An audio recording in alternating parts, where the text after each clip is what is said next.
Hello everyone. Today we talk about how to fix the app of Bonvoy. We go to settings. Then we click on apps.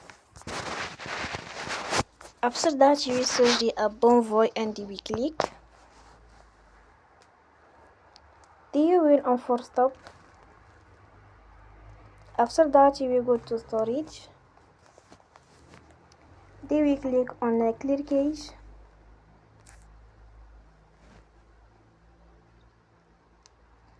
In the end,